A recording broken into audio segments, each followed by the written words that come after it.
Ninguém acorda um dia, decide que vai ser um lutador profissional de MMA, sobe no tatame e imediatamente enfia porrada em todo mundo na academia, a menos que você seja Jon Jones, claro. Mas não importa quão bom seja um lutador ou quantas horas ele se dedicou na academia, uma carreira em esportes de combate sempre tem obstáculos que forçam os lutadores a voltar algumas casinhas em busca de reinvenção e aperfeiçoamento, mas alguns lutadores não aderem a essa forma de pensamento, mesmo enfrentando inúmeros oponentes que foram capazes de explorar suas fraquezas, se recusando a adaptar ou mudar seu estilo de luta. Então já deixa o like e se inscreve no canal, eu sou o Coutinho da MMA no Ponto e aqui vão 10 lutadores da era moderna que nunca evoluíram. Número 10, Paul Daley. Explodindo queixos à torto e à direito desde 2003, Paul Daley alcançou uma longevidade de carreira e sustentabilidade que poucos lutadores poderiam sequer imaginar, deixando corpos estirados no chão ao longo de 18 anos e 60 lutas profissionais, com 80% de suas vitórias vindo por interrupção. E claro, quando você tem tanto poder em seu gancho de esquerda quanto o Daley tem, é fácil entender porque ele não decidiu explorar outras armas no MMA. Wrestling e Jiu-Jitsu são coisas que nem passavam pela cabeça de Daley, que se contentou em ficar em pé e trocar porrada por quase 2 décadas. Claro que muitos oponentes não gostavam da ideia de ter um cara desse socando sua cara sem parar e eram espertos o suficiente para tentar a queda, e infelizmente para Paul, ele nunca realmente evoluiu seu jogo de luta agarrada ao longo de sua carreira, contente apenas com as suas mãos pesadas e pronto. E sejamos justos aqui, o cara acumulou 42 vitórias,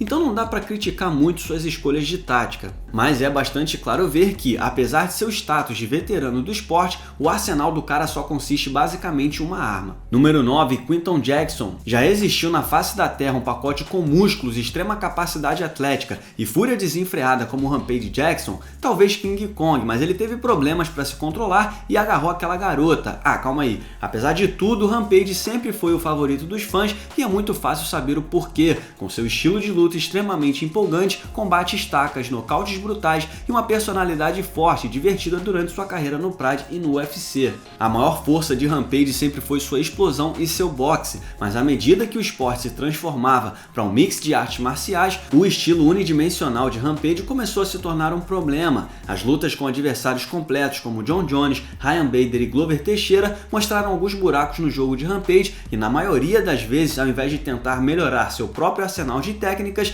ele simplesmente ignorava suas derrotas e seguia em frente como se nada tivesse acontecido. Rampage manteve o mesmo estilo de sempre, marchando para frente e trocando socos como se não houvesse o amanhã. Claro que às vezes ele era capaz de executar o serviço e deixar seu oponente inconsciente no chão, mas em outras era superado com as nuances do MMA. Rampage ficará para sempre em nossos corações, mas olhando para o começo da carreira dele no início de 2000 e onde ele está hoje, o cara praticamente regrediu ao invés de evoluir junto com o esporte. Número 8, Chael Sonnen. O que você faz quando descobre quem assina um contrato para lutar com você? E como você lida quando esse cara é um homem de aço? Como você reage aos ataques de Sonnen? Aprender um pouco de defesa de queda e manter a luta em pé provavelmente seja a resposta que a maioria dos lutadores daria antes de enfrentar o gangster americano Chael Sonnen. O ingrediente-chave para o sucesso dos ex-astros da NCAA é, claro, a destreza no wrestling e ataques de queda. E isso funcionou em várias ocasiões quando ele derrotou nomes como Michael Bisping, Nate Marquardt e até Anderson Silva. Bom, quer dizer, contra o brasileiro ficou no quase.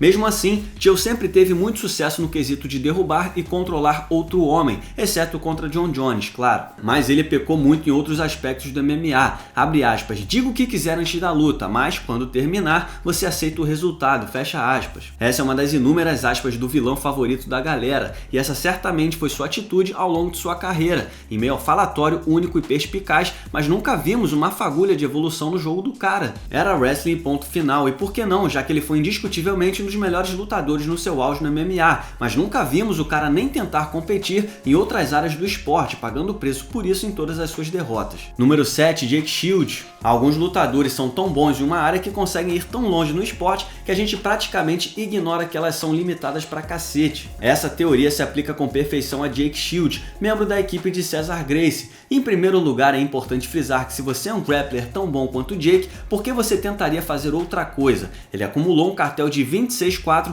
com impressionantes vitórias antes de desafiar GSP pelo título do UFC, mas não é disso que se trata a lista de hoje. É inegável que o jogo de Shields realmente não evoluiu ao longo de seus 19 anos de carreira. Levar a luta para o chão e buscar a finalização finalização foi só o que ele fez, e tá tudo bem também. Mas você tem que entender que esse esporte é um mix de artes marciais e você tem que ser capaz de se adaptar às deficiências de seus oponentes para vencer, ou pelo menos ser safo o suficiente para poder competir em todas as áreas, tornando o trabalho do seu adversário um pouco mais difícil. Saint-Pierre usou seu wrestling de alto nível para ficar em pé contra Shields, expondo que Shields tinha um nível de trocação que consistia quase que inteiramente em dedadas no olho. Apesar de seu pedigree de luta agarrada ser extremamente alto, era praticamente certo que Shields não venceria caso não conseguisse te botar de costas para o chão. Número 6, Ronda Rousey. É bem difícil apontar um começo mais unidimensional para uma carreira de MMA do que o de Ronda Rousey, que conquistou suas primeiras 8 vitórias por armlock depois de algum tipo de queda de judô. Precisaríamos do nosso chefe Tom Ransom aqui para dar os nomes exatos de cada técnica, mas deixa pra lá. No entanto, apesar de ter conseguido 2 nocautes enquanto campeão do UFC, através de uma joelhada no clinch e uma mão direita que apagou Betty Correia, o argumento para colocar a musa nessa lista é o fato de que ela não evoluiu seu jogo de MMA em nada. Nós apenas achamos que ela tinha feito isso, apesar de sua parceria com o técnico Edmond Tarverjan, que passou a treinar suas habilidades de boxe e trocação. O que realmente vimos de Rousey nas lutas seguintes não foi exatamente igual ao resto da categoria. Contra Holly Holm, quando não conseguiu garantir uma posição no clinch para quedar, vimos uma Ronda completamente perdida em pé. E o filme se repetiu contra Amanda Nunes, ficando claro que ela não deveria estar ali contra a elite da divisão, pois ela não conseguiu montar qualquer tipo diferente de ataque ou até mesmo de defesa. Se podemos atribuir essa falta de evolução ao seu treinador, que não é muito querido assim no meio, ou a própria Ronda Rousey, essa pergunta fica para vocês. Ela certamente foi uma atleta fantástica, provavelmente uma das melhores lutadoras de MMA de todos os tempos, e tudo isso apesar de consistentemente vencer de um único jeito. Número 5, Nate Diaz. Muitas vezes não é a falta de um jogo completo de MMA que leva o lutador às derrotas, mas sim a teimosia de não fazer ajustes nas fraquezas consistentes exploradas pelos oponentes. E é aí que entra Nate Diaz, um homem que pode ser tão mortal em pé quanto no chão, com sua faixa preta de jiu-jitsu e boxe diferenciados. Diaz perdeu muitas lutas apesar disso, mostrando um padrão de buracos em seu jogo sem sinal de que ia corrigi-los. Os chutes nas pernas sempre influenciaram em quase todas as derrotas de Diaz, justamente porque o cara se recusava em defendê-los. Leon Edwards conseguiu acertar 23 dos 23 chutes em sua luta e Nate mal tentou defender um. Além disso, o cara nem tentou ser tão agressivo no chão, se contentando em se deitar de costas nas lutas em que ele foi derrubado e controlado, em vez de tentar e voltar de pé. Nate tem mais vitórias do que derrotas, é verdade, mas sempre vemos os adversários usarem as mesmas estratégias há quase 10 anos, e Diaz, sendo Diaz, certamente não mostrou sinais de evolução para evitar isso. Quando funciona é lindo, mas quando não funciona você não para de gritar para a TV implorando que ele tente alguma coisa diferente. Número 4, Demian Maia. Poucos mostraram o nível de magia no chão no MMA como Demian Maia, tanto que ninguém tem mais mata-leão que o paulistano na história do UFC. O brasileiro começou sua carreira com foco em demonstrar a eficácia do jiu-jitsu puro e teve muito sucesso, pois acumulou 11 finalizações desde sua estreia no octógono em 2007. Porém, desde então, não vimos Demian adicionar outra habilidade em um nível tão alto quanto o seu grappling. Não seria tarefa fácil, claro, já que seu jiu-jitsu está próximo ao nível de Deus,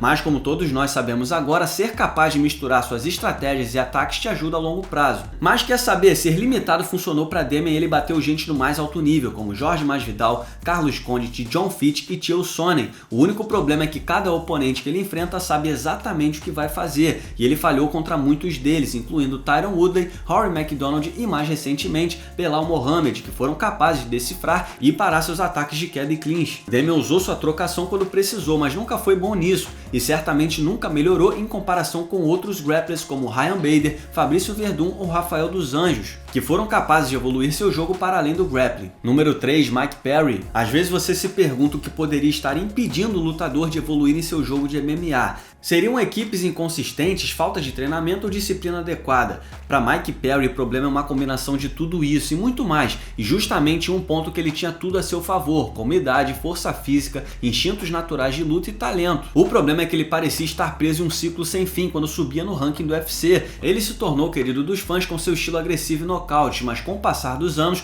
todos esperavam que Mike se tornasse um atleta e lutador de alto nível, mas ele patinava e não saía do lugar. Ele continuou o mesmo lutador de sempre. trocar de equipe o tempo todo e ter a namorada como técnica e corner definitivamente não o ajudou, e é uma pena vê-lo incapaz de anotar vitórias em sequência e fazer as mudanças necessárias para atingir o mais alto nível. Número 2, Ben Askren. No segundo lugar dessa lista temos outro exemplo de atleta de MMA que mostrou um domínio absurdo em um aspecto do jogo, já que todas as outras habilidades foram deixadas de lado. Sim, eu tô falando do funk Ben Askren, e quem sou eu para argumentar com o que funciona a ponto de levar Askren a um cartel de 19-0 em uma década no esporte, quedando e controlando rivais de alto nível como Douglas Lima e Jay Hero. Mas não é segredo que Ben negligenciou praticamente todos os outros aspectos do MMA e, claro, tirando suas técnicas de wrestling, apresentou uma evolução praticamente nula ao longo de sua carreira no esporte. O plano de jogo do cara foi sempre o mesmo desde sua estreia do MMA até a sua aposentadoria no UFC, e tinha funcionado muito bem até ele tomar uma joelhada na cara de Jorge Masvidal em apenas 5 segundos. Se ele tivesse dedicado o mínimo de tempo para trocação, talvez tivesse conseguido dar mais trabalho a Demian Maia também. Mas olha, também não tem motivo para o cara não ficar satisfeito com sua carreira no MMA. Ele foi campeão do Bellator e do One Championship por um bom tempo, mas por favor, chega de lutas de boxe, né?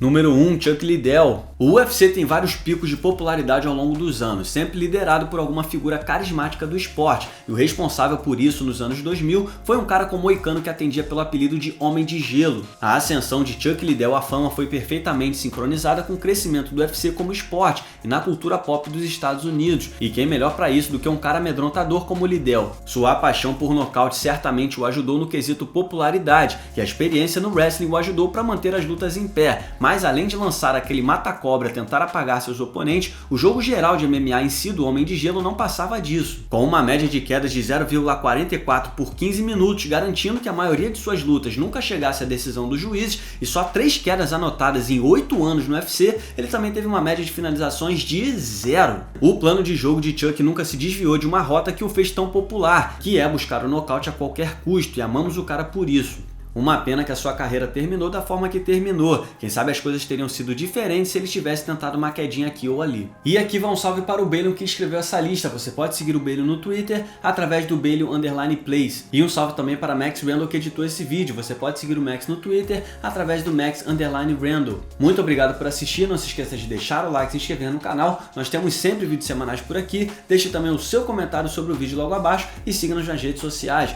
Muito obrigado mais uma vez e até o próximo vídeo.